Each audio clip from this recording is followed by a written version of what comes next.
Good morning. Welcome to our fourth Breakfast on the Moon, celebrating the 50th anniversaries of Apollo flights to the moon, and sponsored by National Space Society's Chapters Assembly and the Sacramento L5 Society. My name is Joseph Bland, and I'll be hosting the event. We're all here to celebrate Apollo 14, which stood on the lunar surface exactly 50 years ago today. This particular breakfast will be a panel discussion, followed by questions and answers from those attending via Zoom. Our panel is headlined by renowned NASA official, Apollo Program Flight Director, and Johnson Space Center Director, Gerald D. Griffin. Mr. Griffin was flight director for Apollos 14, 16, and 17, and also played a key role in the safe return of Apollo 13. Joining Mr. Griffin and moderating the panel discussion is Dr. Anthony Postian, ex-Air Force fighter pilot, author, National Space Society Director of Communications and Branding, and our 2021 International Space Development Conference chair. Rounding out the panel will be noted space historian Rod Pyle.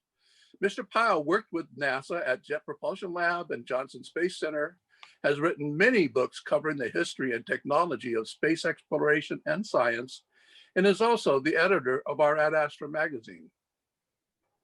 And now, without further ado, I'd like to hand the meeting over to our panel lead, Dr. Anthony Postian. Thank you, Joe. I appreciate it. And thank you, everybody, for joining us today. It should be a great morning.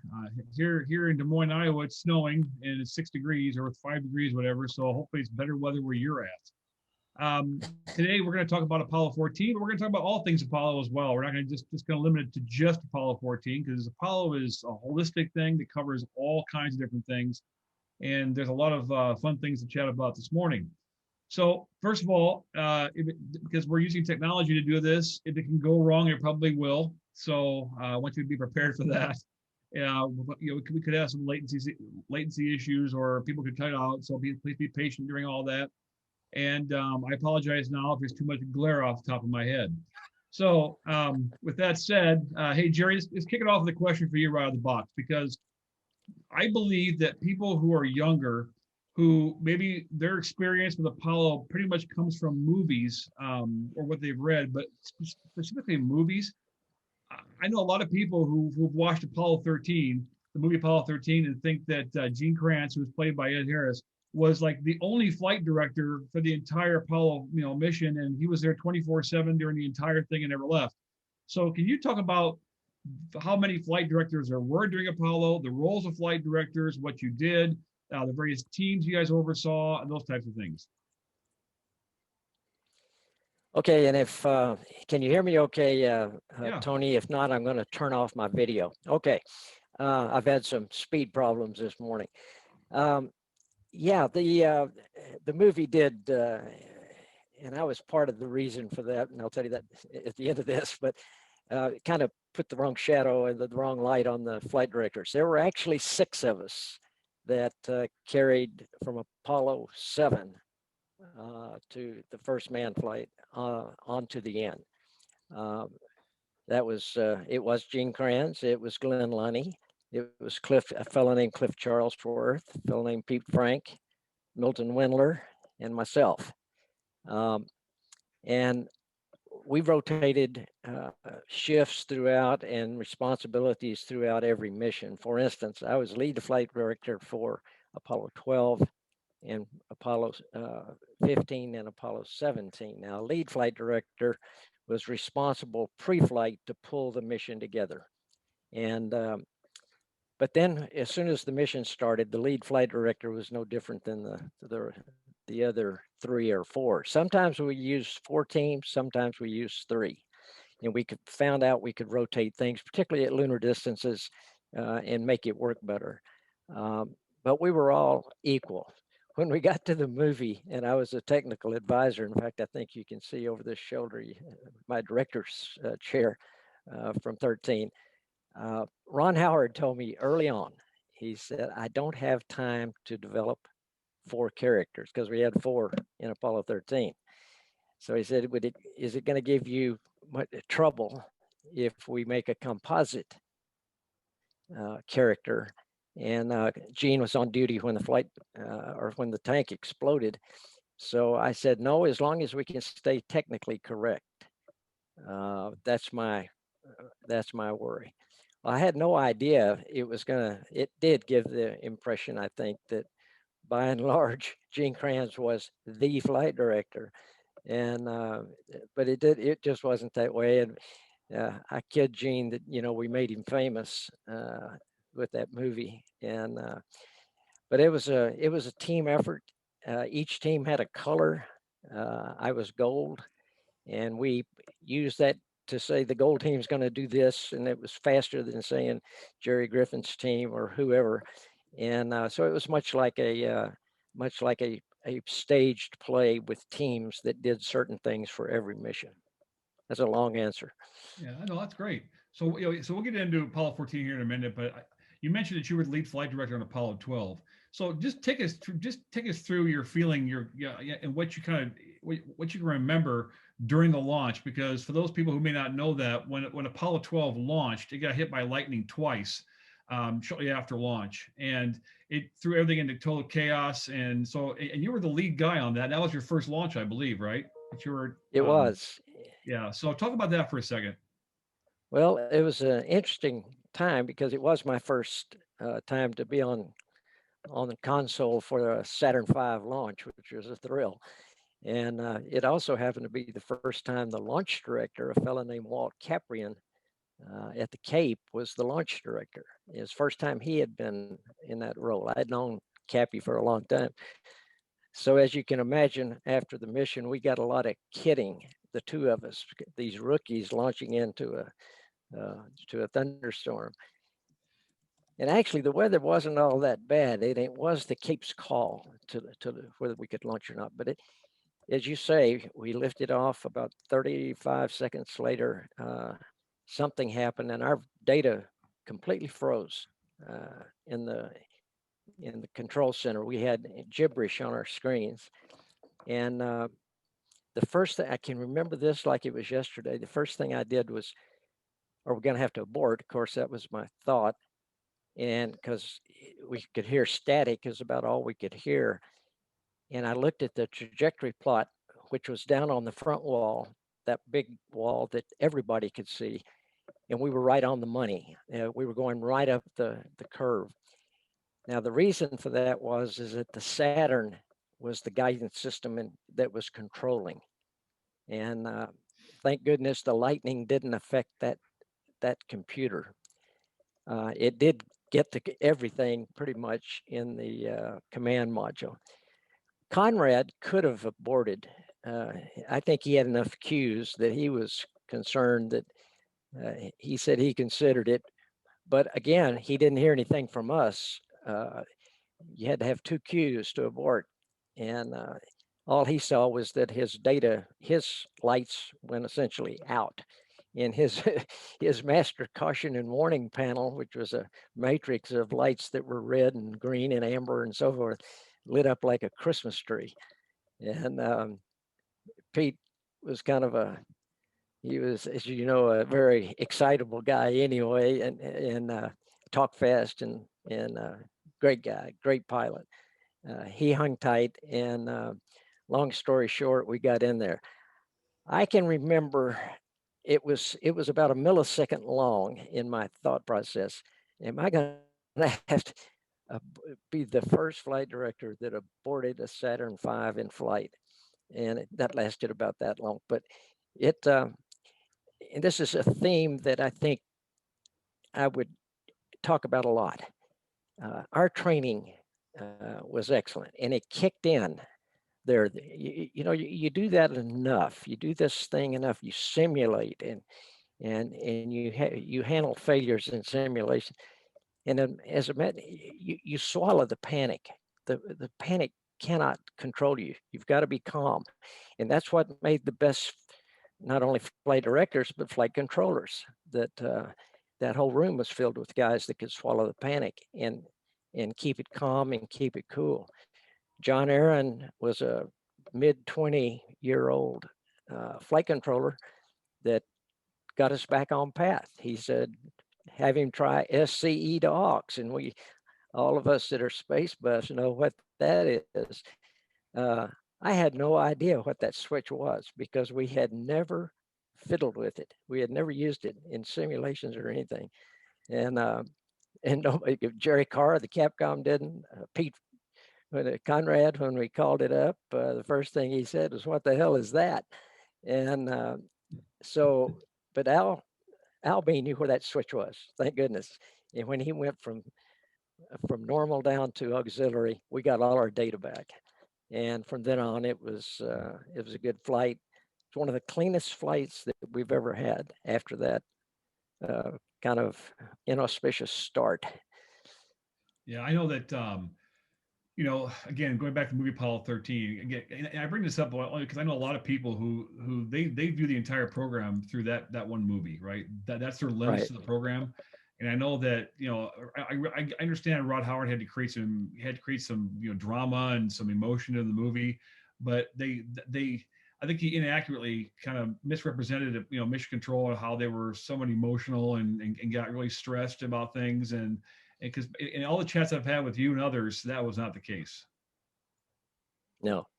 And in fact, Ron Howard told me, if he told me once, he told me a half a dozen times as we were getting started, because I would comment on something. I was a technical advisor for the film, and I would comment on something, and he'd say, "I'm not making a documentary." And he would smile. He said, "I'm making an entertaining movie that I want to be the technical facts correct." Mm-hmm. And so anyway, yeah, that was from the beginning. And if you notice in the movie, next time you see it, you're surfing around, you'll see people in the background walking back and forth. There was just, and I kept telling him, "You're portraying that the wrong way. It was calm. We didn't have people just wandering through." And if you look in the background, there's just constant motion. Uh, and he told me that the only time you need static scenes is in a love scene. And he said, "This is not a love scene, so I want action." So he put the action in there, and it came out okay, but it was just not, boy, it really, when I first saw it, I said, "Oh gosh, we didn't do anything like that." He said, "Cool it," so. Well, hey, Rod, you feel free to chime in here anytime you want, because Well, I was we're just going to gonna jump into say, Apollo 14 here in a minute. yeah, a love scene would have been a very different mission control. So, Jerry, if you had been, if it had been you instead of Gene in Apollo 13, that was kind of the composite character, we have to figure out who would have played you. I'm thinking Tom Cruise. You got anybody in mind? Yeah. That could have been Tom Cruise. He's about my size. He's short, and yeah, or I don't know. I guess they would pick somebody that would. I guess Ed could have done it. Ed, kind of like Tony and me, doesn't have a lot of hair up on top, but every morning they would put that, the makeup guys would put that burr haircut on it, and he looked great in it. So I guess Ed could have played it too. Ed was a very intensive actor. Boy, Yeah, he was different, and he's very that's focused. not quite my style, but he Yeah. could have probably adapted. So, Tony, can I ask one yeah, last Apollo 12 question? Yeah, go ahead. Sorry, Jerry, was that your rowdiest crew? As I recall, once they got comms back, as they were approaching orbit, those guys were laughing themselves sick over what had just happened. Yeah. They seemed to be one of the closest knit Apollo crews that we ever knew of, and just a bond of brothers. I mean, they really seemed to truly love each other. I think you're probably right, Ron. That crew had a chemistry that was really neat. For one thing, they were all easygoing guys that didn't feel like they were anything special. They were lucky. Felt like they were lucky to get to fly. And Dick Gordon, well, anybody that knew Dick Gordon had one of the funniest laughs, and he could always find something funny. You get him together with Al Worden from Apollo 15, and it was actually like a comedy act. So you had Dick in the middle that was this funny guy. Pete was funny. Al was, he's been portrayed as this more serious guy because he became a serious artist, and I think he was very thoughtful and all that, but he was a lighthearted guy too. And so they really clicked. And the conversation you're talking about took place after we got everything stabilized and on our way to the moon. Well, it was before we'd done TLI. It was actually an onboard voice recorder. We didn't hear them, but we got to see it later, and or hear it later, and because they play all that down, and they were giggling, and it was kind of like, have you ever been in a near car accident where you say, boy, wow, and then you get kind of giddy? That was close. Well, excuse me, I think that's exactly where they were. They were kind of in that giddy phase that, good gosh, we missed that one, but it was close. All right, so let's go ahead and we're almost 20 minutes into this here. Let's talk about what we're actually here to talk about for a little bit, because I have more general stuff to talk about Apollo. But on Apollo 14, that followed 13, and the reason why it followed 13 was because the numbers are sequential. But aside from that, the crew from Apollo 14 was supposed to be the crew on Apollo 13. And they were bumped later because they weren't ready yet. My understanding, Shepard, and others, the training needed to go a little longer. And after 13, there was a big delay because of because of the problem, and they had to go through everything and redesign some things and improve the not only the machine but some of the processes. But even after all that improvement and even after all that delay, Apollo 14 was not without problems itself. So talk about the very first problem Apollo 14 ran into, and I'm referring to the docking procedure, to pull the LEM. Okay, and let me tell you, we actually had one other problem just before that. A little known fact: Apollo 14 was the first mission that launched late from the desired launch time set way back. Wow. It was 40 minutes late due to a weather hold. But that was nothing. You're right, we got into Earth orbit and everything was looking good. We did translunar injection. And right after that maneuver that sends us toward the moon, then the command module and service module come off, and they have to dock with the lunar module, which is connected to the last stage of the Saturn, and pull it off and take it with them onto the moon. Well, they couldn't dock. They tried. The capture latch would not capture this. It's called a probe and drogue, and the probe had some little capture latches on it, and it would not catch in the drogue. He tried 5 times, and every time everything looked normal, but when he got there at the capture latch, it would just immediately bounce it off. It wouldn't capture. So on the 6th try, after we talked about it quite a while, 6th try, he actually thrusted. Once he touched, he thrusted and then fired the big latches, and it caught around the edges and pulled it in tight. On the 6th try, had we not docked there, we would not have had a mission. We could have probably flown some kind of orbital mission in the CSM, command service module, but we would not have had a landing mission because we couldn't get the LEM off of the Saturn. So what we did is that when they had to go through the tunnel, they pulled all of that out, had to pull that probe and drogue out to get into the lunar module. And to this day, they're not 100% sure what caused that not to work, because we had to have it work as it got to the moon, because we had to undock and dock there as well. And it worked fine at the moon. They inspected it and they could find nothing wrong with it. It looked like it was normal. And the best thing that they could figure out that it was probably contamination of some kind that was not allowing the latches to lock. And that when he slammed it in there kind of with the thrusters and pushed up against it, it probably jarred it loose. And it fell out or whatever it was. The other possibility is that it wasn't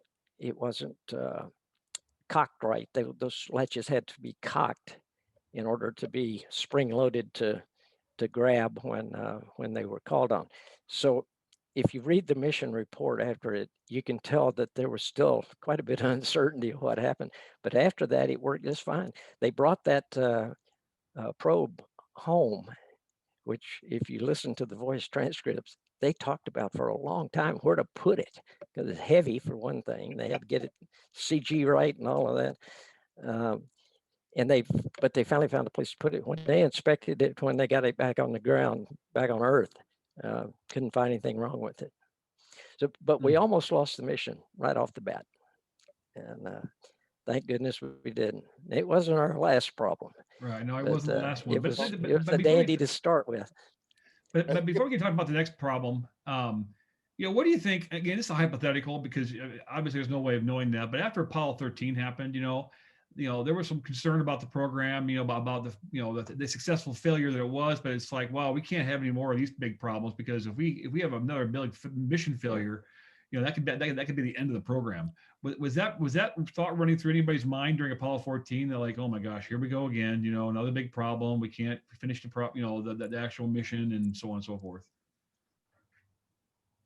If it did, it never came out. It was that would have probably been in mission control I'm talking about, because that would have been more of the issue of the program office and the people that kind of had to make it tick. Of course, we were aware that we had the fire on Apollo 1. We got back on track with 7 and up to this point. Then we had 13.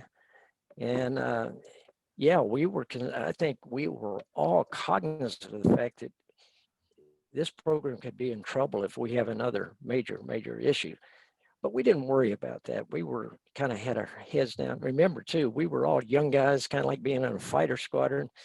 We'll let that politicians take care of this and that and the other, and we're just going to go fly this airplane and make it work. Well, there was a little of that in us, because we couldn't do everybody else's job. We had to do the job that we had to do. And so it was fun for us. I've told people this, and they have a hard time understanding it sometimes, but the challenge and the risk is what attracted the kind of people that we had in mission control. It wasn't that they were foolhardy. It's just that trying to handle a tough issue that was risky, everybody knew it was risky, and solving it and getting it fixed and get it going, that's what drove us. It's a challenge to do that. And so I don't think any of us were deterred by these failures, but that we had, and we were cognizant that we were doing something that's not easy to do, and boy, it could bite you in a hurry. Right, did you have something? Yeah, I just want to mention a couple things. It's worth bearing in mind while all this drama is going on. Jerry, you were 30 or 31 when you were flight director here? Yeah, I think, let's see, that I would have been about 33, I think, 33 maybe by then. And I was one of the older guys in the room. I mean, we had 20s, a lot of 20s. I had been in the Air Force for 4 years, so I was kind of behind. A lot of guys came right straight out of school and jumped right into the fire. And by the way, that was one of Bob Gilruth, who was the center director at the Johnson Space Center at the time. When they started to put the team together, he said, I think we can't do this with guys that have been around and got other ideas. This is new. We got to have some new minds that are adaptable and not try to keep forcing it back to something that they had done 10 or 20 or 30 years ago. So in a way, he was kind of saying, let's go get some young, fresh out college guys. And he used another great strength of NASA is that we let those young college guys make decisions. They weren't questioned by somebody up the chain. One of the great strengths of NASA, I think at that time, was that we pushed decisions down to the lowest level, not elevate them as if somebody at a higher level can make a better decision. We put it where the expertise was. So that's a long answer, but I think we had some young people. We never fired anybody. out of mission control. We had some guys that self-eliminated. It was just too much pressure for them, and they chose to go back to engineering or something, you know, to do something else. But it was a unique set of people, different, slightly different mindset, I think, than most engineers. And Tony, just to close the docking discussion, I think it's worth pointing out that when you were bumping into the LEM 5 or 6 times, you didn't want to do it too hard because it wasn't the most robust structure in the world. Yeah, that's right. It was. It wasn't like the command module. It was kind of a brute. This thing was kind of a delicate lady, and you had to be careful. Don't push too hard. And you're exactly right. You're exactly right.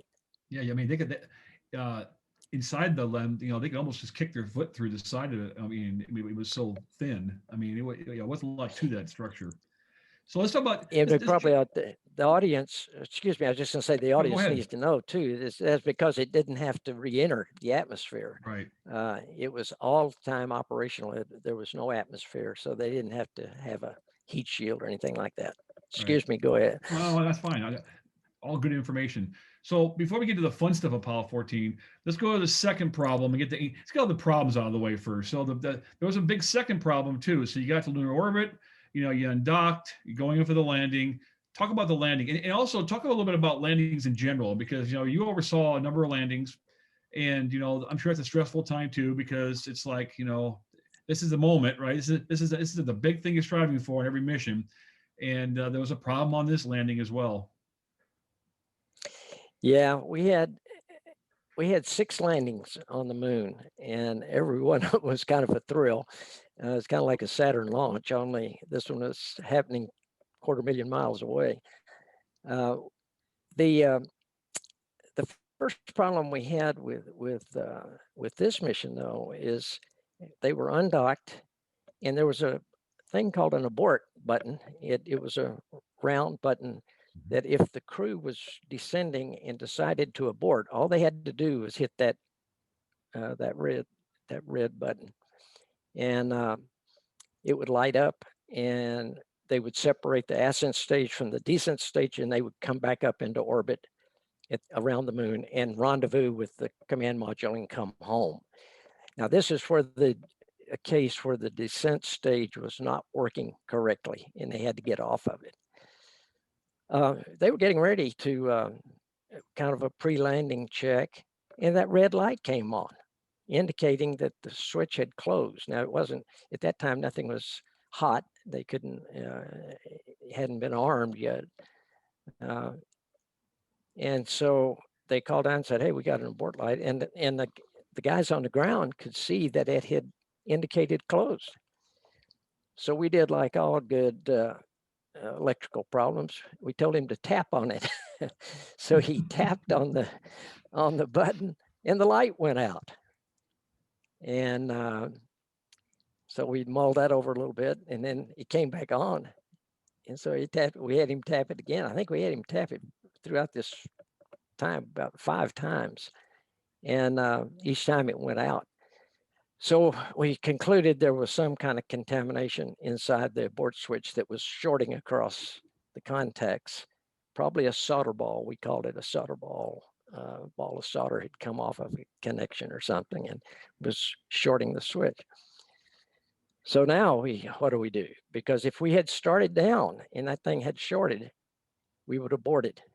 And the ascent stage would have come off and back up into lunar orbit.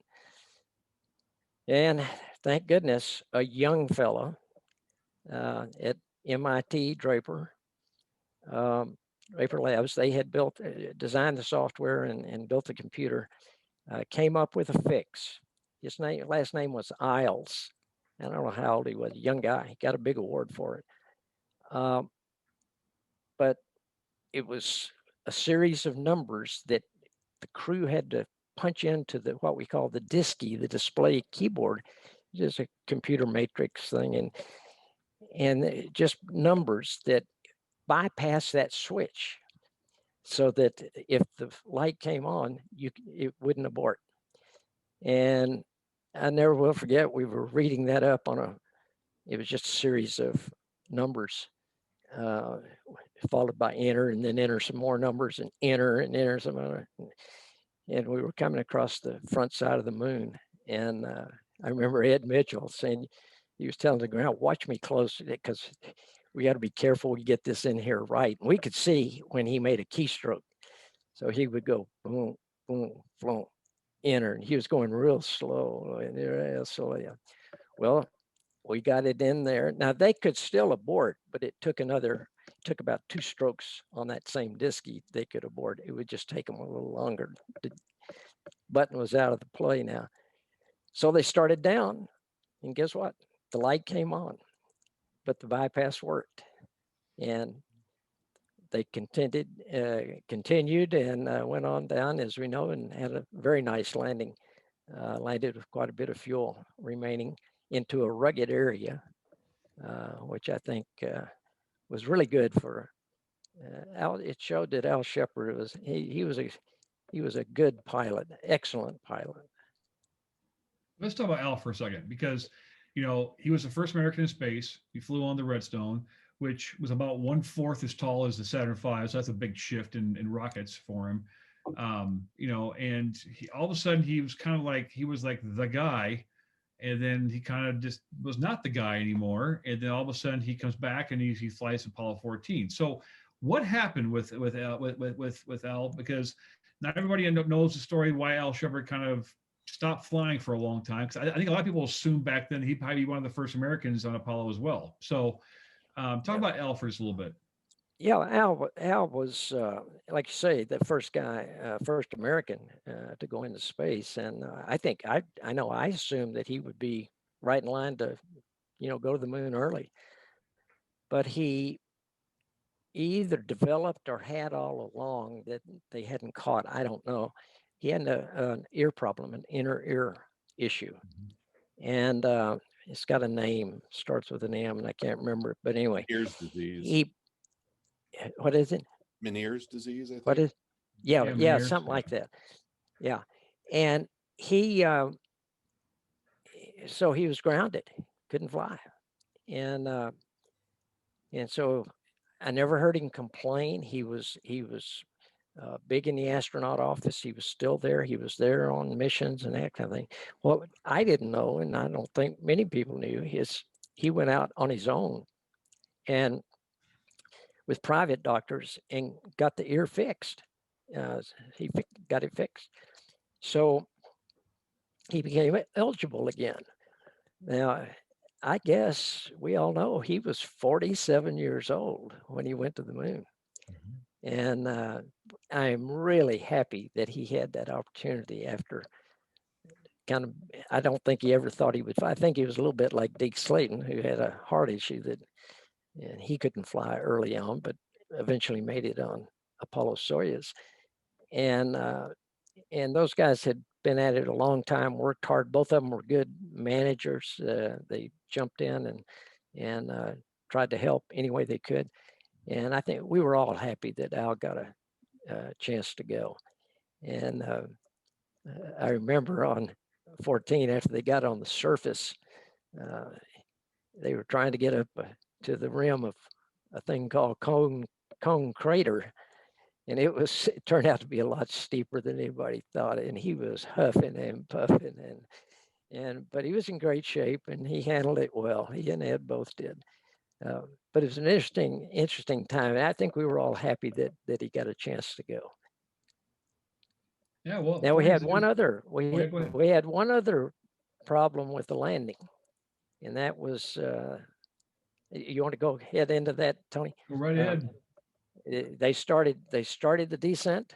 Everything was right on the money, and about around 30 or 40,000 feet, as I recall, the landing radar should lock in. Now, the landing radar was just a radar that airplanes use them too, for a radar altimeter kind of thing.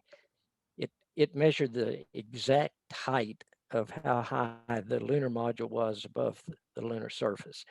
The lunar surface had a lot of features, kind of like the ocean, that unless you have some kind of reference very close or a radar, altimeter, you can't tell how high you are above the surface.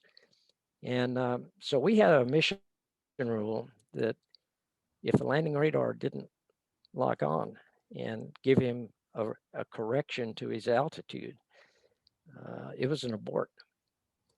Well, we started down and it didn't lock at the altitude it was supposed to. It didn't lock up, and said, okay, what do we do now? Well, the guy that was in charge in mission control said, let's have him pull the circuit breaker and then reset it on that landing radar, kind of like rebooting your iPhone. Start over. And thankfully, as soon as he pushed it back in, the thing came back up to power, wham, it locked on. The flight dynamics officer took a look at the data and said, it looks good, take it in. That means they could accept it into the computer. He accepted it in the computer, it corrected his altitude, and they went on and landed. Now, since then, people throughout the years have always questioned, would Al have just gone on and landed anyway? And my answer is, if we had called the abort, he would have aborted. He was the ultimate test pilot. He knew we could see a lot more than he could in terms of data and information. But when questioned about it, as I recall, he was pretty coy. He said, I guess we'll never know. And so it kind of, I think, led people to understand that if that radar hadn't locked in, he would have probably gone on and landed. I don't think so if we had called the abort. Now, if we hadn't called the abort, he may have tried it. But it would not be easy to do without the landing radar. You know, in all the landings, you hear the lunar module pilot calling out altitude and descent rate, so that the pilot can look outside. He doesn't have to look at any instruments. And Ed Mitchell in this case would be calling 100 feet, 3 feet per second. That meant he was at 100 feet altitude, descending at 3 feet per second. And so that was very, very precise. And I think having that capability was a requirement. Now, today's technology, they may figure out something a little easier than doing that. And they probably have 2 or 3 landing radars anyway, because they got them so little now that if one failed, they'd just vote it out and let it go. But it was a close call. And I mean, it was, and I was on the console. I was on the console for the fix on the abort button and the landing. And we would have called it if he hadn't locked up. And I think he would have aborted. But like he said, we will never know, will we? And I think, Jerry, tell me if this is correct. This was your 3rd landing, but it was by far the most treacherous to date, because you still had this was still an H mission, so you didn't have as much gas as you did later to hover. And this was the first rugged terrain you had gone into it from Murrow, right? Yeah, from Murrow was, geologists here on Earth, even, they like rough terrain because they can see the strata and all that's there. And so, Neil landed in the ocean or Tranquility, and it was flat. And then 12 was a little bit different. 13 was where From Arrow was another step yet. And then they even got rougher after that. But that's what we were doing. We were building up to that because we knew we could put it. We finally figured out we could put it where we wanted. And I think that landing site was about almost as tough as we saw. And I can't remember what the question was, but and it, by the way, it was not my 3rd landing. I did do 3 of the 6, but it was my 1st. I did 14, 16, and 17. And by that time, it felt like it was getting easy. But it by far, 14 had more problems with the landing because of first of all, the abort light short, and then we had the landing radar. And but Al put it right where he wanted it, and landed pretty hard and on a pretty good incline. I remember that because Yeah. there's a comment where he's walked off. They've gone quite a ways, and he looked back and he said, "Dang, that thing is really tilted."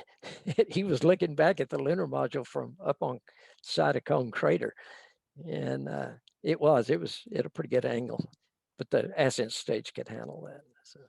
And I think, Tony, it's worth, just as a point of context for viewers that are younger than me, which is probably lots of them, that this was a time when these missions were going off sometimes as frequently as every 10 weeks. I mean, there's a delay after 13, obviously, but every couple of months, for a certain stretch of this, these incredible missions were leaving, and it was just an amazing time to be alive and watch this mostly live on TV. I mean, the lunar landing was a radio show, and Apollo 12 turned out to be a radio show because the camera went out. But there were people on the moon, and we were watching on live television until Apollo 14. When we were talking to Jerry yesterday, now I'm a kid. He was there doing all this. I'm just a kid at home watching this. I'm staying home from school. I got 3 TVs dragged in the living room so I can have all 3 networks up, and I'm in mission control. And in the middle of their ascent to Cone Crater, the network's news departments go, there's no emergency like Apollo 13. And they cut away to soap operas and I Love Lucy reruns. I was so incensed. I never forgave them for that. So just a bit of civilian context there. And that was the Apollo 14 was the first color video we had from the moon, right? Yeah. And right. So, but that should have been even more exciting. But again, and I think Apollo 14 is often forgotten because Apollo 13, and then all of a sudden in 15 and on, you jump into the J missions, and you had the rover and everything else, and it was just kind of forgotten in the middle of all this. But there were some fun things that happened on Apollo 14. I mean, Al hit his golf ball, which I know that NASA was not keen on this at first, especially after the scrutiny of Apollo 13, they were a little like, well, do we want to put this kind of focus on this and that kind of thing? My question is this: I'm trying to figure out why he chose a 6-iron. I mean, of all the club, why a 6-iron? Because if you ever saw the movie Tin Cup with Kevin Costner, he talks about how the 7-iron is the thing. I mean, he played that entire round of golf with a 7-iron.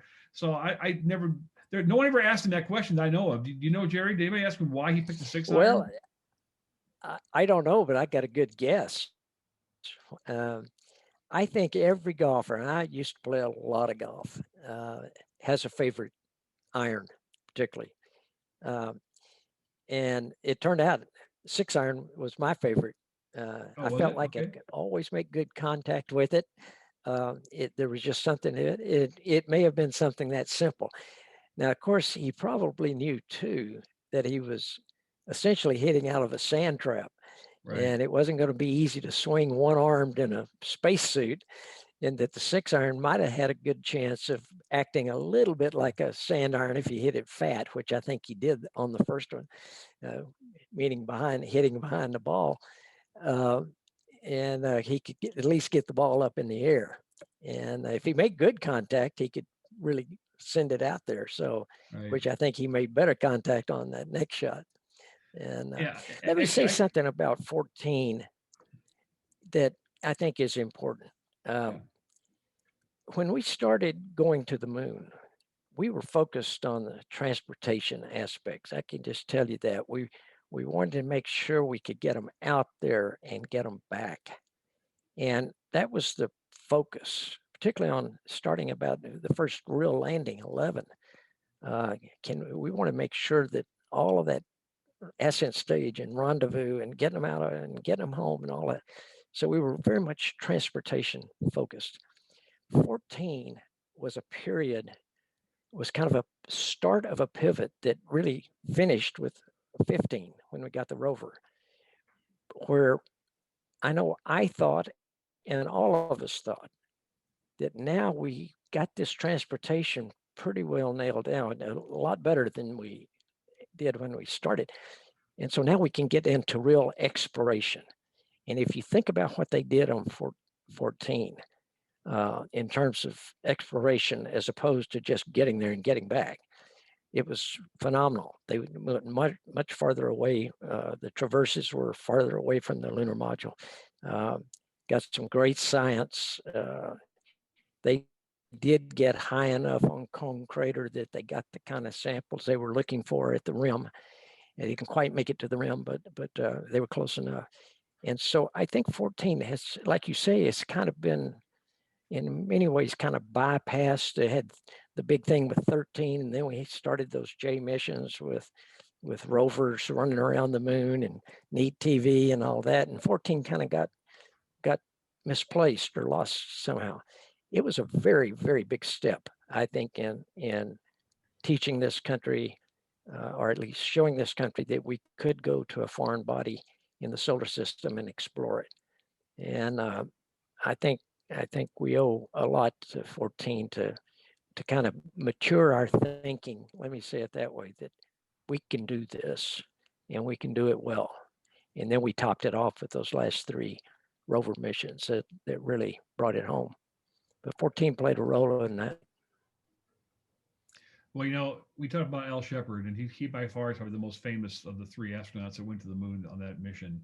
But there were 2 others, you know. So the command module pilot who was orbiting the moon during the entire time, Stuart Russo, he's kind of famous for having brought back the seedlings, the seeds, you know, Yeah. for the trees, the moon trees that are planted all over the country. Yes. And talk a bit about Stuart and the kind of guy he was, and just you don't hear a lot about him. I mean, he's kind of like the one of the few that you don't hear much about. Stu was well, he's from the South, and so he was kind of a friendly, outgoing to everybody. I'm not sure I ever saw him perturbed. Now I'm sure his kids did, and but he was always upbeat, and he was fun to be around. He was in the control center as a Capcom quite a lot, and he was kind of a favorite because he was good at it, for one thing. But he was also he kept it all in perspective, and I think Stu, kind of the consummate test pilot. Most of these guys were in that era, in that stage, and I think he and Charlie Duke and somebody else graduated the same test pilot class at Edwards. And you see them in those flights. I've seen a picture of them where Stu and Charlie, and it seemed like there's one more that became an astronaut, was in that test pilot class. And I think of Stu as being a very, very accomplished engineer and pilot. In that red hair and just kind of kind of opie grown up. Very nice guy. Always fun. Well, then there's Ed Mitchell, and you know, I kind of want to hear your take on Ed, because I've heard Al Ward's take on Ed about 10,000 times in all my conversations with Al, and he had a unique take on Ed because he and Al used the same apartment for a long time, et cetera, et cetera. And talk about Ed a little bit. Well, Ed was a little more studious, I guess would be. He was, he had that deep voice and calm, kind of a calm sort of guy, and he was also very nice, gentleman. He was a gentleman. When I think of Ed, is the word that comes out. But he was brainy. He thought deep. And later he got into the noetic sciences and that kind of thing that I think was an indication that I think all of us had seen that that guy is a deep thinker, and sure enough he was. And so he was a little more. He wasn't quite your scarf over the neck fighter pilot, test pilot attitude. He was a little more subdued, I would say, but very effective. And I was amazed at all those things. In the old days, we didn't have a a printer or anything like that, like they did in shuttle, where they could send up a checklist change or something like that. We had to read everything. And Apollo 13, one of the problems they had is trying to get that power up of the command module up there. Jack Swigert couldn't find enough paper to write on. He kept trying to, he said, hold on, I got to go find some more paper. And, but the same thing there with that calm method. I can remember going across the face of the moon where he was having to put those numbers into the diski and being careful with it and very, very precise. And that voice, that kind of that calming, deep voice of his was good to hear as he would hit those numbers and say, enter. And good guy. That was a good crew. I think they all kind of felt they were fortunate to make it to the moon, for one thing, make the mission. And then once they got on the surface, he and Al did a great job. I got a couple Tony, questions here that towards the end of this I want to wrap up with, because we have a few minutes left before we have Q&A going here. But and this is more of a hypothetical question, the first one here, and that is, we made some huge technological strides with Apollo, and things that had never been done before, because it was the 60s, right? And we had to invent everything and develop everything from scratch, a lot of it. And I think a lot of these things were obviously, served as the foundation stuff for a lot of what's happening today with SpaceX and Blue Origin and other private sector space technologies that are being developed. But my question for you is, again, this is purely hypothetical. If NASA had not just discarded the Apollo, the Saturn V technology and what they were using with Apollo, jumped into the space shuttle, and had we kept going with the Apollo program, or at least the technology from the Apollo program, and kept developing it, and not just stopped and shifted gears, where do you think we'd be today? Mars, probably. I think we'd probably be at Mars. Although, the Saturn, God, what a machine. Those guys at Huntsville, Alabama, they just did a fantastic job with that thing. But it was a very complex vehicle that I think you remember there was an umbilical tower, and then the rocket was sitting like this. And I can't remember how many disconnects there were up and down because it was all liquid. How many disconnects are liquid propellant? I think there were 17, if I'm not mistaken, that all those swing arms had to come out. We never had one hang up or anything, but a lot of hardware that had to work right. And those guys just did it beautifully. They really did. But it was not a simple vehicle. And I suspect if we ever get to see the SLS, the new Space Launch System, and it's going to look a little bit like a shuttle because it looks like it's got a Saturn in the middle with two big solid rockets. The solid rockets are pretty easy to handle in that there's not liquid to load and that kind of thing, and they're very reliable in spite of what happened on the Challenger. But they've proven over the years for the Department of Defense, particularly, to be very reliable. So I'm not sure that how long we could have carried the Saturn V on, although, as you said, we could use it to step as kind of the shoulder to stand on to do the next version. And it would have probably been a little bit easier to handle and that sort of thing.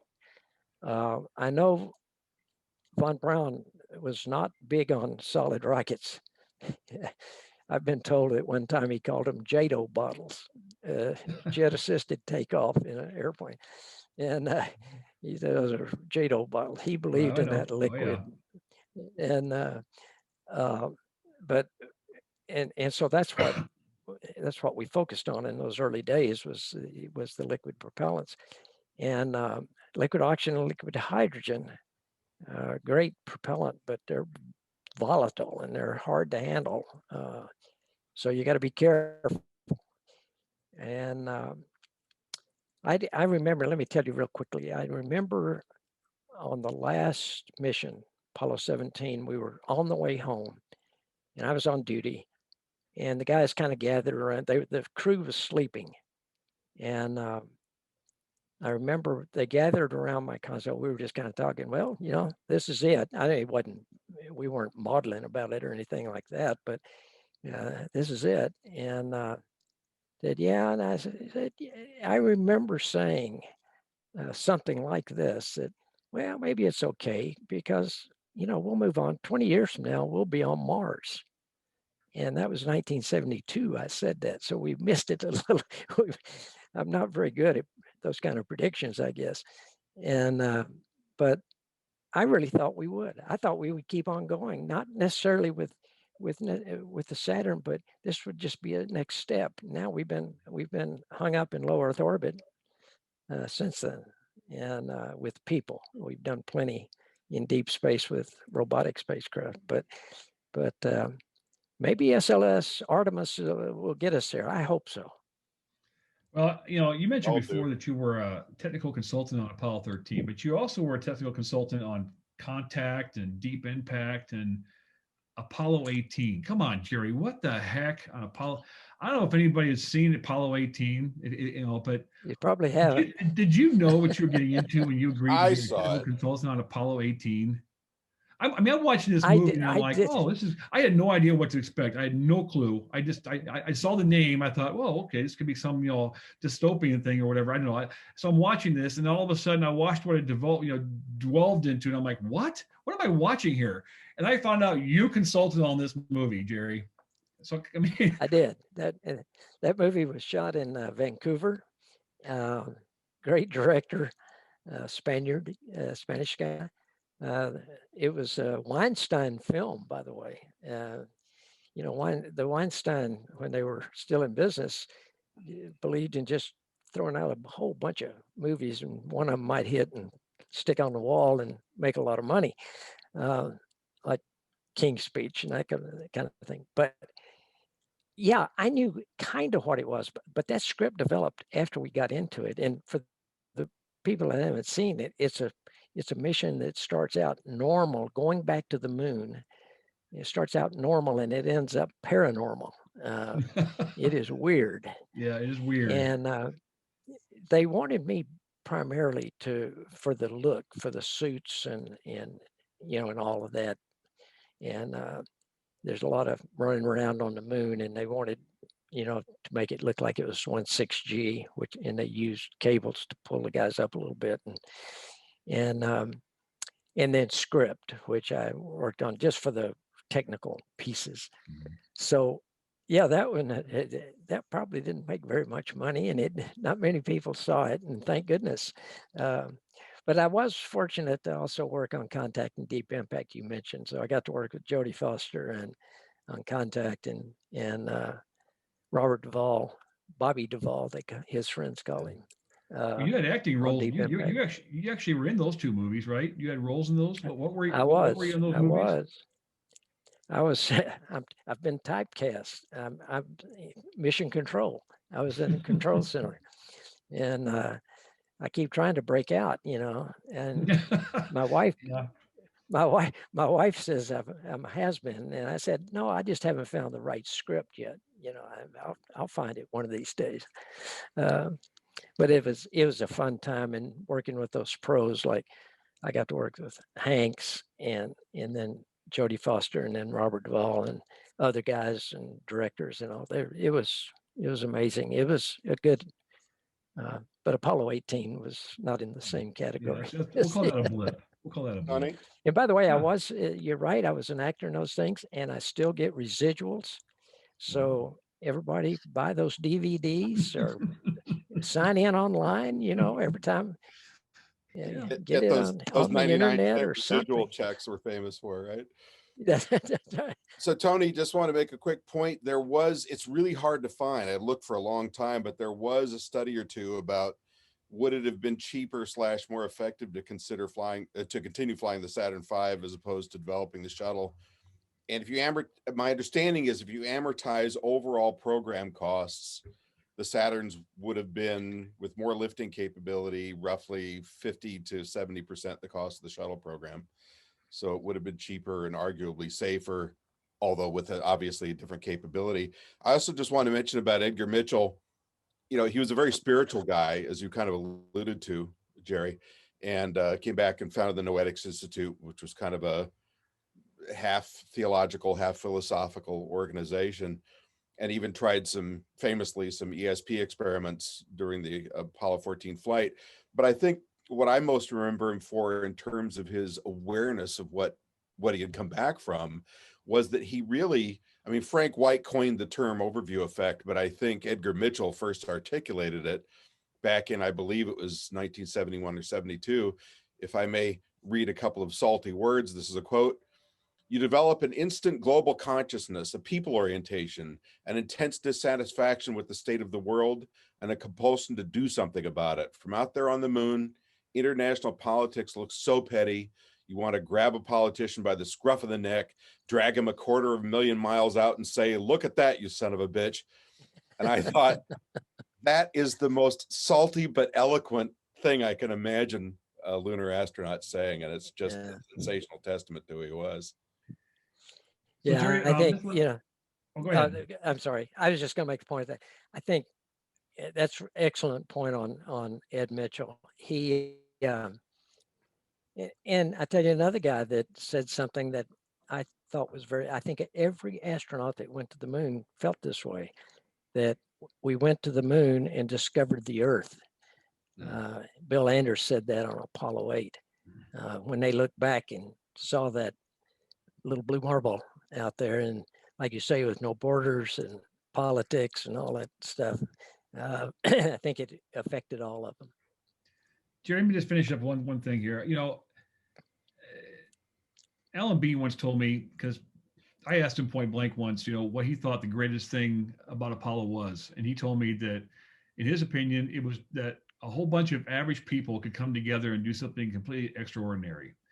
You know, the astronauts of Apollo get all the glory, right? I mean, they're the Right. focus, and everybody loves the astronauts. But I'm a big believer that you guys, mission control, and all the engineers and all the people behind the scenes are the true unsung heroes of Apollo.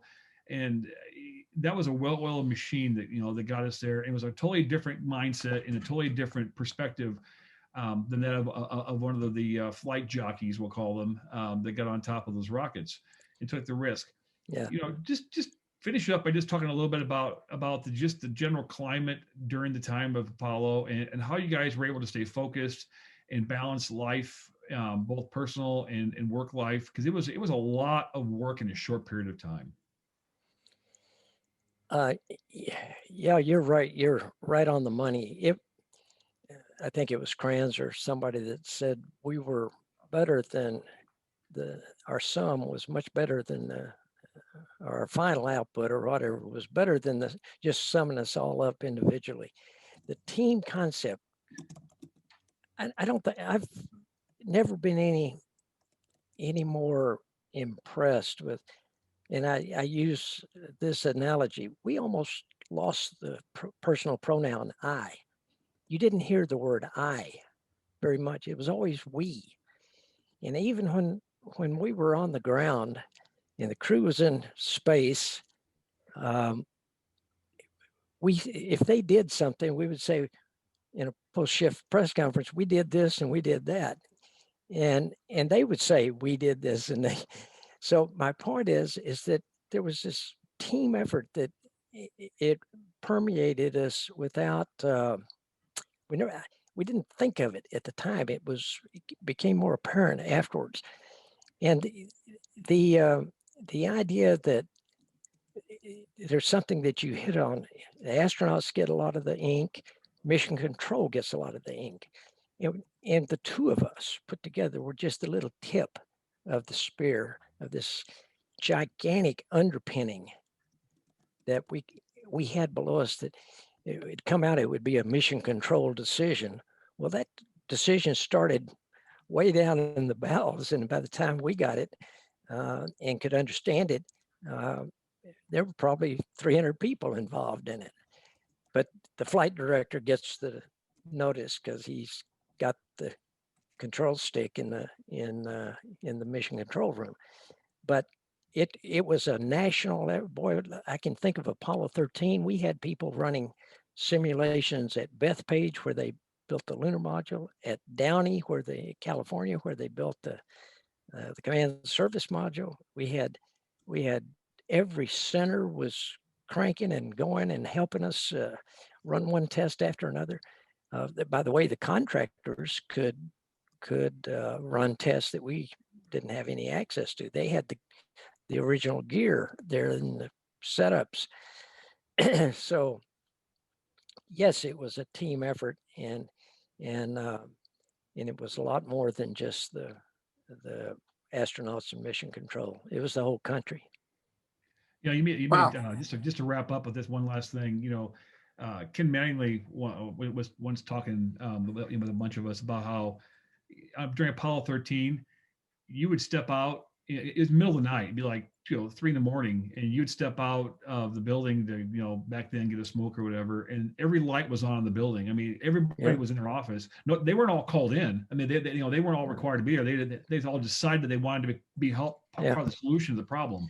So it was that true team effort, and it was everybody involved on deck. I want to thank both of you for participating today, and Jerry, especially you. You're a busy guy these days. I'm sure you're doing a lot of these, right now. I am. Yeah. I hope too many people much. don't watch me too much, or they'll hear me say something I've already said. So thank you, by the way, Tony, for your great job of moderating the panel there. So we're going to go on now. I've been collecting questions, a little bit of grouping, and so I'd like to kind of move on to that. And I have it set for half an hour, but you can hang on longer. We'll do them all. So let's go. First one is from Donald Loeb. How and when did the idea of dropping the CSM into the descent orbit to conserve the DPS fuel supply first come about? I know this was supposed to be done on Apollo 13. I don't remember when it came about. I remember the maneuver you're talking about where you lower the altitude. And that would be helpful if you had to abort or even getting off the surface. You just didn't have as far to go. But I can't tell you, I don't remember where it initiated or who thought of it, or there were guys that did that kind of stuff all the time. Could you just explain to us novices what it is that we're talking about? Yeah, when you go into lunar orbit on Apollo, we went basically a 60-mile orbit altitude. And you can do that at the moon because there's no atmosphere, so you have no drag. And as long as you got the right velocity, it's a stable orbit. When we went to the surface with the lunar module, then the ascent stage had to come back and dock up with that vehicle. If you lowered the altitude a little bit, it would save fuel to get back to the command modules to come home. It also, if you had to abort, it would take less fuel to get back there because you don't have as far to go, and take as long to catch up. So that's what you do. You go into a catch-up orbit, and so it was just a little quicker way and save fuel. And but frankly, that was an end product for me. I didn't get into the middle of how you did it and when you did it, and I let the trajectory guys do that. The crew of Apollo, this is from Richard Easton. The crew of Apollo 14 faced many challenges. Which one was the most serious? I think it was there's two. One was most serious for mission success. That was the docking, trying to get the lunar module extracted. That was a no-go for mission success. They had to get it off there. But from pure safety, it was probably the abort switch. Never liked to abort anything if you didn't have to, because it puts you in a very off normal setting. And it would probably, we would have been okay. But it would have been, to me, that would have been probably the most risky. The landing radar, I think, like I said earlier, I think we would have aborted if we hadn't gotten it. But I don't know. We may have talked about it for a minute, and even ask Al, okay, have you got enough reference you think you could go lower before at least you abort? I don't know what we would have done. Those hypothetical, and I think we would have aborted though if we hadn't gotten it locked up. Would like to add one thing about the abort workaround. You know, not everything can be reconfigured via wiring from remote commanding. So my recollection, if I remember correctly, is that they actually, what the software team did was enter some commands that told the computer that an abort had already occurred. That's so correct. That's what came on. It didn't matter, which is pretty damn clever when you think about it. It's like, Yeah. I mean, that when somebody first got that idea, I can bet there were a lot of engineers going, "The hell you say? We're not doing that." So I thought that. Yeah. Well, those guys at Draper Labs at MIT knew what they were doing, and that young man bailed us out. So Michael Steniken, actually, Michael Steniken, Dave Schlamm, Raymond Merrick, and Doug Huey all had questions about the golf on the moon. And so I'm going to quickly just read them sort of in general, and then you can comment in general. Apollo 14 Commander Alan Shepard was the record holder in golf on the moon. I don't know if he improved his handicap. I think he hit a crater after, quote, miles and miles and miles, unquote, as he commented on his golf shot. Is anything known about the real distance? And then Dave Schlamm says, ask Jerry what he thinks of the new study showing Al's ball only went 40 yards.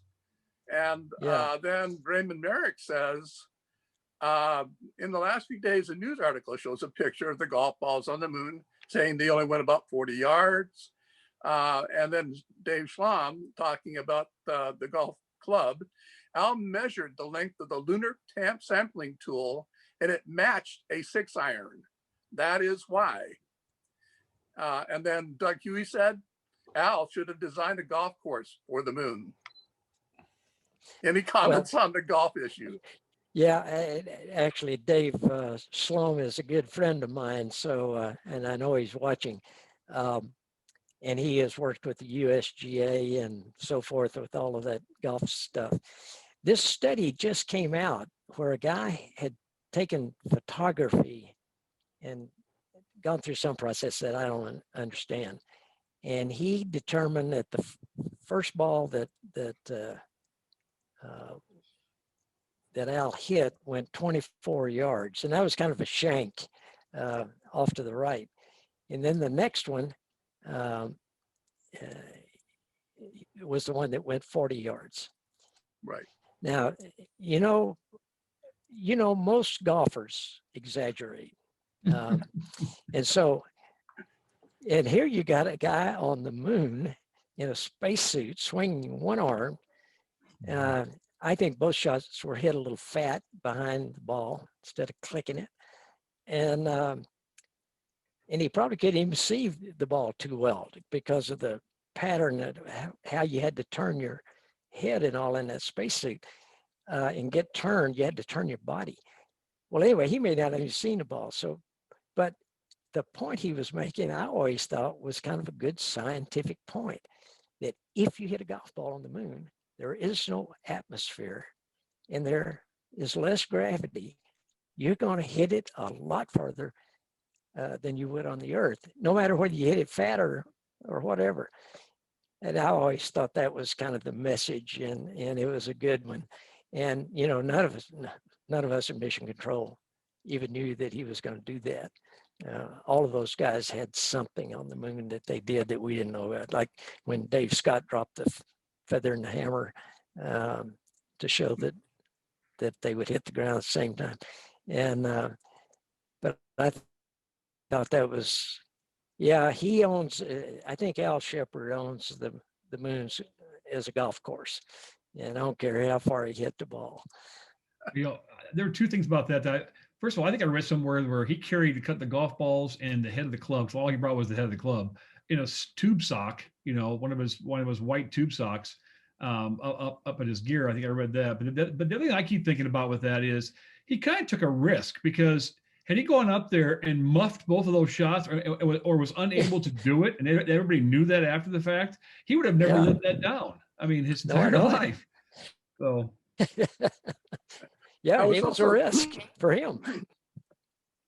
I was also told that just recently, I read that a professional would have hit that ball. It would have gone about a mile, and it would have been in the air over a minute. Just to Yeah. put it in perspective. Yeah. I So saw if you'd that. been there with a shirt sleeve, literally no spacesuit, and had a pro Yeah. up there, that's what really would have happened. So that's still, not bad. Hey, so Okay, Jerry, moving I have a on. question for you, just real quick. So I read somewhere a long time ago that I think on Apollo 14, they spent a total time of about 33 and a half hours on the moon, and they had about 9.5 hours of EVA. So the question is, for those people who don't really understand what they do on the moon, everybody realizes they walk on the moon, right? And they're wandering around, picking up rocks and soil samples, et cetera, while they're on the moon itself.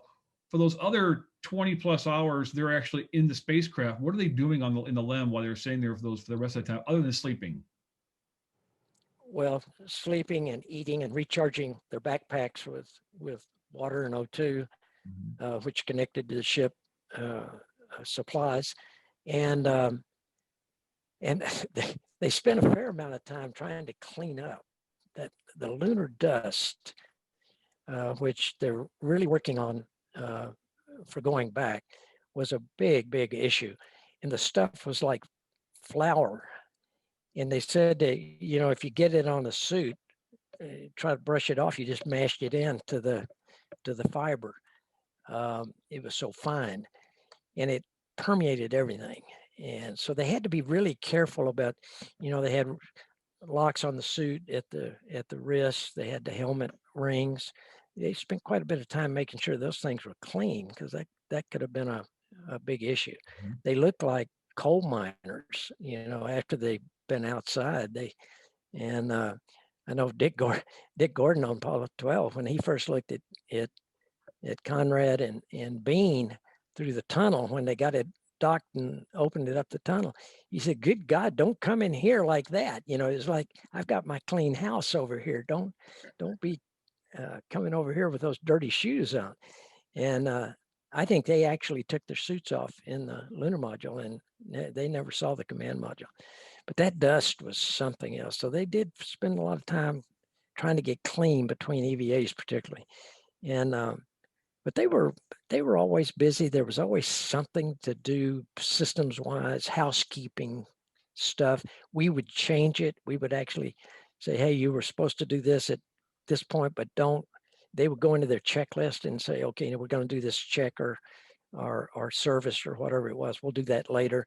But so they kept up with it all on paper and without any benefit of electronic communication. So they were busy. That was time and then getting ready to get out was several hours of preparation. And they got better at it. They got faster at it. Like on those later missions, they got faster at it. But it was quite a time to get ready and check over all the seals and pressurize. And they dumped a little bit of cabin pressure to make sure the suit made up the difference and came up before they would actually dump it all and open the hatch. So there was several hours, 2 or 3 hours probably, or more, maybe even up to 4, to get ready to get out. And one more thing for our listeners too. If you see a lot of photos from Apollo, all the various Apollo missions, this was the first mission that they used the red stripe. Talk about the red stripe on the suit. Yeah, and we didn't do that early, and we couldn't tell for sure which crewman we were looking at on television. And because occasionally we would say, "Hey, so-and-so, can you go back to the ALSEP, the scientific package that they put out, and do so-and-so and so-and-so?" But we couldn't tell which one was closest to the ALSEP, which would be easier to do. I'm just making that up. But so we put a red stripe on the commander. And that way we knew that was Al, and the guy without the stripe was Ed. So it was just a housekeeping kind of thing, so we know where they were. I have a question for Jerry. At Apollo 11 and I think 12, well, certainly in 11 during the EVA, there was a general rule which was softly broken once or twice during the EVA to not walk out of camera view. And I think Armstrong did briefly to pick up some samples he got fascinated by, but that was Armstrong. On Apollo 12, I don't think the camera covered them all the way to Surveyor, if I remember correctly. But on 14, That's right. that, given that there was a camera on the rover, was 14 the longest period of time that astronauts were out of your camera view during an EVA? Well, except for 12. I don't remember. I probably, because on the rovers, we had that camera on the rover. So when they got on the rover and went somewhere, they were taking the camera with them. And then we could control that camera from the ground. When they got off, we could actually pan the camera around. And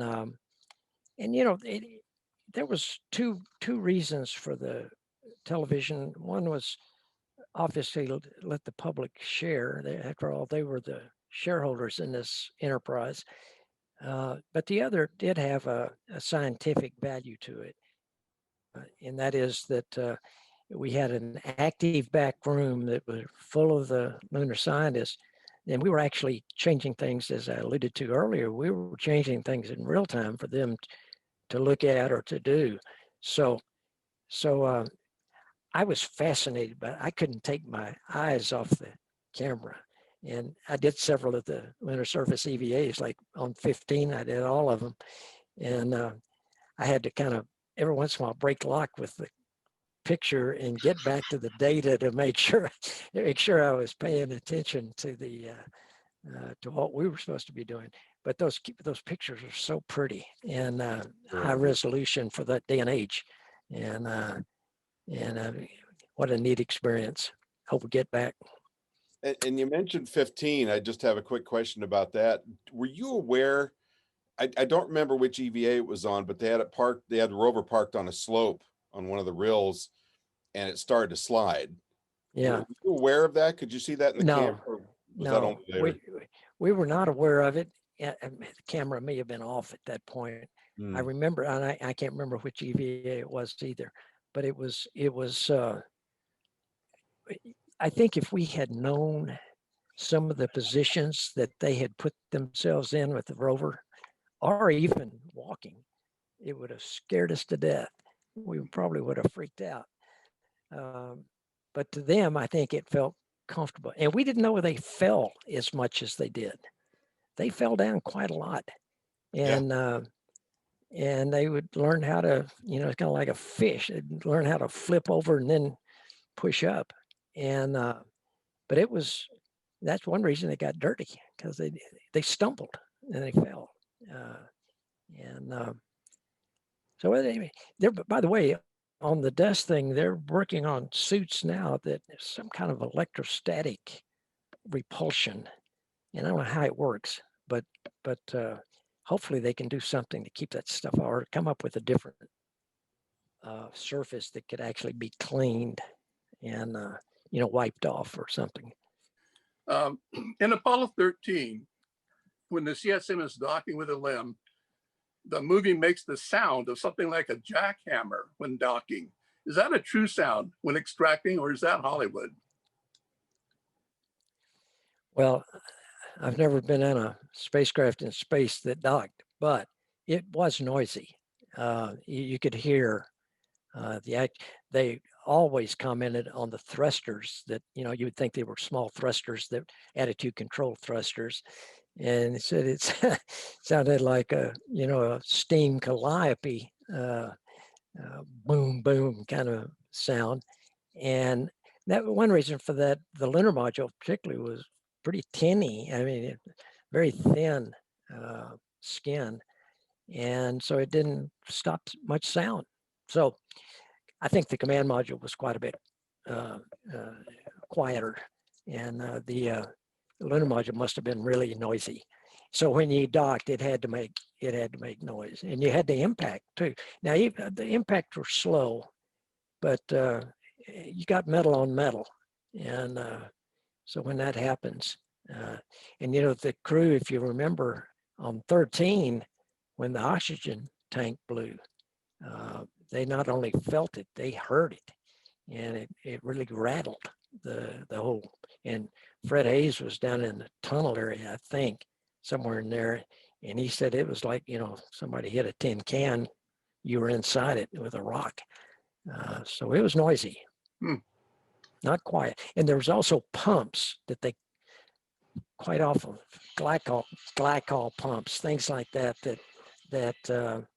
made noise, water pumps and so forth. So, and they were always saying, isn't there a way to quiet those things down so we could sleep? And so I think it was a fairly noisy environment. So Ed Koulis, and by the way, that was Doug Huell who asked that. Ed Koulis says, how did NASA manage to build the culture that allowed decisions to be pushed down to the lowest level? That's different than almost any company I've worked for. Yeah, that's a leadership issue. Tony and I have talked about that quite a lot. We were blessed with great leaders that they led. They didn't try to micromanage people, and there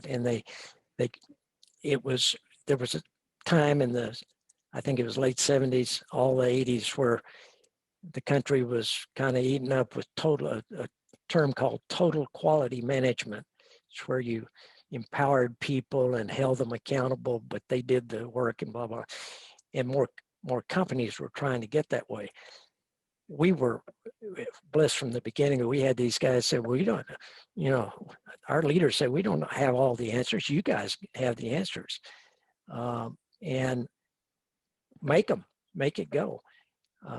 I think any organization, though, as it ages, tends to start elevating decisions up the chain as if somehow, in NASA's case, decisions made inside the Beltway are wiser than those made at a field center, which I think is exactly backwards. But and we were really fortunate. We knew we had it on us too. It was a little bit of you got the responsibility. Apollo 12, when we got into orbit, now we had a decision to make after the lightning strike. Do we go on to the moon or do we come home? Because we don't know what the lightning may have fried back in the back. And we went through, I didn't get any input from anybody. We went through, let's check out the command service module as much as we can and see if everything seems to work. We did, and it did. It looked good. In Kraft, there's a picture actually exists. Kraft, by that time, Chris Kraft was the director of flight operations. He was in charge of the whole thing. He was no longer a flight director. But he had all of us and all the people and all the mission planning and the whole bit. Chris sat at a console right directly behind the flight director. He walked down to me, and there's a picture. I'm looking over at him, and he's leaning on my console. And what he told me was, he said, Jerry, we don't have to go to the moon today. This was before we'd given him a go for TLI. And I knew exactly what he was saying. He's saying, it's your call, but there's no pressure. Don't feel pressured that you got to go to the moon. And I said something like, oh, okay. And he turned around and went back to his console. Well, long story short, shortly thereafter, we made the decision, we'll go for TLI. And it was a neat time because I knew Chris trusted me and us, my team, and all those below us. When that happens, it's a neat moment. This is from Raymond Merrick. I have seen what are said to be small pieces of the insulation from the descent stage onto the moon. To your knowledge, did astronauts take insulation home from the descent stage for sale later? And how did NASA view that, if they did? There was a lot of trash kind of stuff laying around. And when they did, they got the lunar rover off, and they were always on the side of the vehicle, and pieces, you can see pieces of stuff. I suspect they did pick up some of that. I know they did things like tear off hand controllers, and I didn't know at the time. I knew it in later years when they started showing up. And I think they've pretty much determined now that that kind of stuff, as long as it was to be trashed anyway, was okay for them to do that. And of course, we had other examples of that with stamps and cameras. Ed Mitchell fought a long battle and finally got the camera back that he had, and immediately donated it to sale and charity. But it was not a crisp, I don't think anybody had really thought about it, to tell you the truth. It was not a crisp policy before we got going. And about the only policy was, government people weren't supposed to make profit off of government work. But this was kind of a never land. And I think they've probably got it tightened up now, that what you can do and what you can't do. I think actually you can, there were a lot of people that carried jewelry and things like that that was legal. You could take it to the moon. In fact, I had my Texas A&M class ring taken to the moon on Apollo 12, and it's now on display, permanent display in the engineering building at Texas A&M. And but Pete did that for me, and he took a brooch for my wife and a ring for both my kids, and which are in a safety deposit box. Got to figure out what to do with them one of these days. So I don't think anybody made a fortune off of that stuff. It was probably fairly inexpensive sales, and I'm saying relatively speaking. I know they're valuable now, more valuable now, probably than they were then. Well, I know the L. Warden, when he sued for his first day covers back, he sued the government, and he basically said that the biggest reason why he believes he won that suit was because of all the politicians in Washington that had pieces of things that were taken to Apollo, flags and that kind of thing. They were all taken to the moon. Yeah. And they couldn't condemn him for his thing if they all had pieces too. So yeah, probably so. Moving on, Raymond Merrick, he just says, I agree with being ticked off about the TV coverage of the later Apollo missions. And then, so that's just a comment. Thomas Dernan, who came up with the idea for the utility cart that Shepard and Mitchell pushed around during their lunar EVAs? Yeah, that was an idea that it was a forerunner of a rover. Of course, it had no power. In fact, it was affectionately called the rickshaw. Its official name was MET, Modular Equipment Transporter. Well, it gave them something on wheels they could pull, and they would put when they would take a sample off the surface, and every sample was bagged. They took pictures of it in place. That's what a lot of people didn't follow all of that. They took a picture in place of a rock.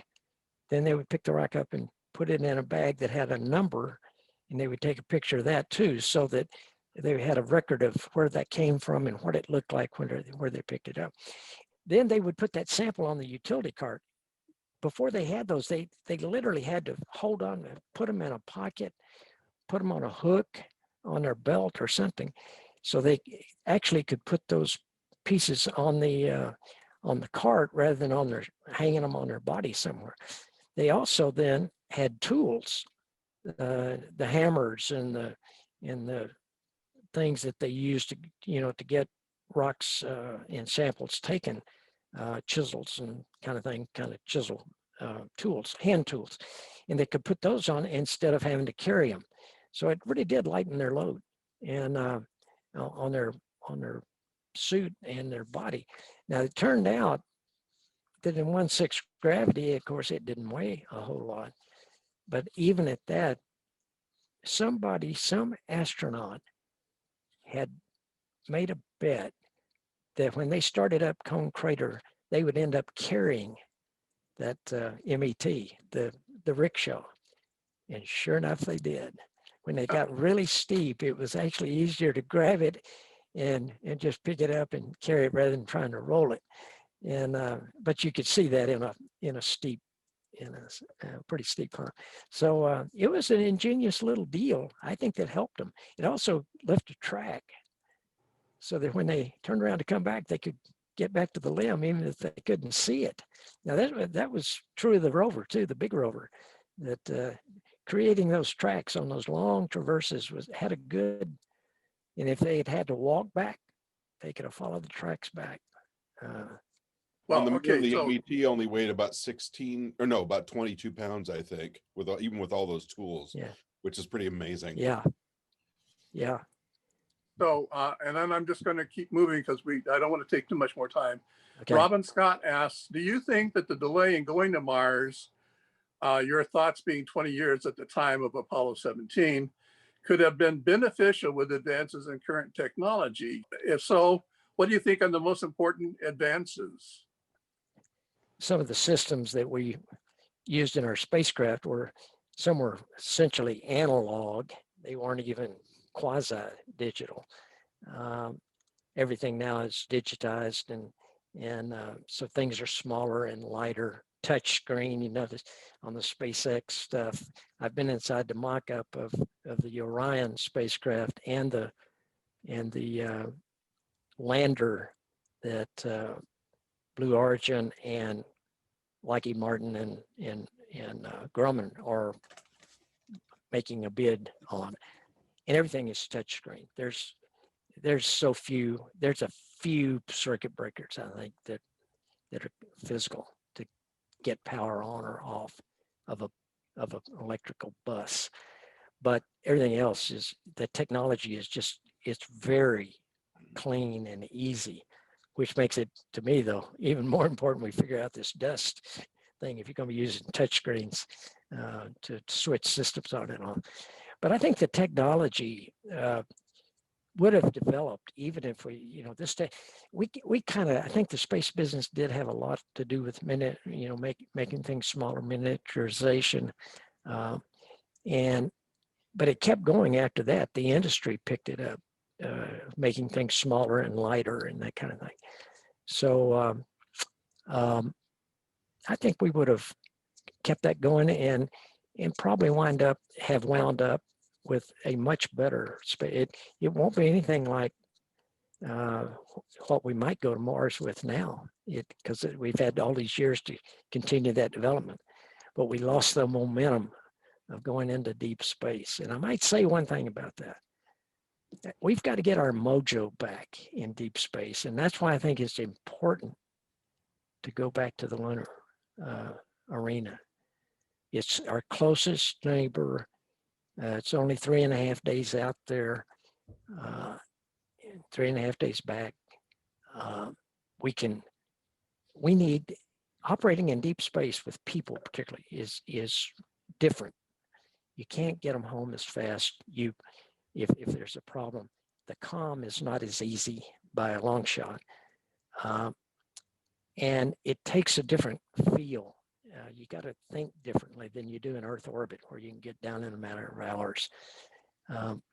So I think going back to the moon first is the right step in our strategy. And let's go there and figure out how to create a permanent habitat and see if we can make that work. Thank you. And so I'm just going to ask 2 more questions. And I know one is from out of the country, and I think the other one is as well. So that's for the benefit of people that are not US citizens. The first is from Bijoy Mathur in India. Do you see a future where high school students get to go to outer space? Yes, I think there is a future. It's not going to happen right away, but I think you're going to see, let me call it civilians, more and more go into space. Now, they're going to have to get high school kids. They can't be paying millions of dollars to do that. So there's got to be some kind of effort or issue that is solved on how do you finance that. And I think the government could literally make a seat available and maybe have a science student competition or something to select that person or persons, maybe one a year or 2 a year or something. But yeah, I think we're going to see more and more people that are not professional astronauts go into space. That's a wonderful question and a great answer. And then the last question is from, I just saw him here. Hold on a second. Oh, how can you, and this is play on words here, how can you pleasantly take a breakfast on the moon? And of course, this is the breakfast on the moon. That's our event. Well, how can you pleasantly take a breakfast on the moon? It wouldn't be easy, but particularly your eggs might tend to come off your plate or something. But actually the astronauts did. We tried to keep them as much as we could in sync with Houston time. We couldn't always do that, but it made it easier for them to think with us but they did have their meals divided into breakfast, lunch, and dinner. They never kept them in the right order, though. They ate what they felt like they wanted to eat. So it might be midnight their time on their bio in their own mind, but they might have breakfast at midnight. And so, yeah, it would be fun. I'd love the opportunity to try it myself. Well, Joe, you know what they say about breakfast on the moon, don't you? No. The food's pretty good, but it has no atmosphere. Sorry. Yeah, that one's older than the Apollo program. That was a very punishing joke. Yes, groan. Yeah, I know. Well, listen, unless either of you two gentlemen have other questions for Mr. Griffin, I think we're going to call this to a halt.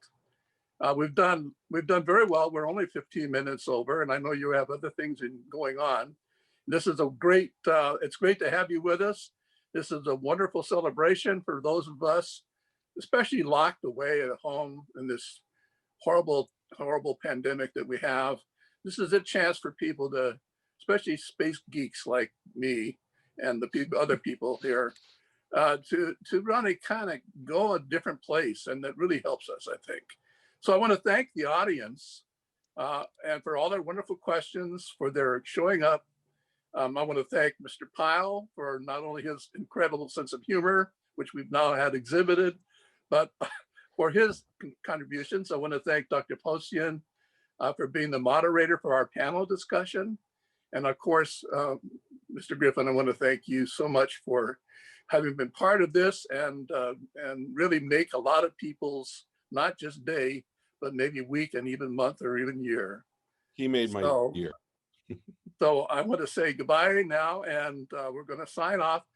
Goodbye, everybody, and ad astra. Thank you very much. And thank you, Joe. You're very welcome. Job well done. Thank you, Jerry. Thank you, Rod. Thanks, Tony and Rod. Good to see you, Jerry. Joe, see you later. Bye-bye.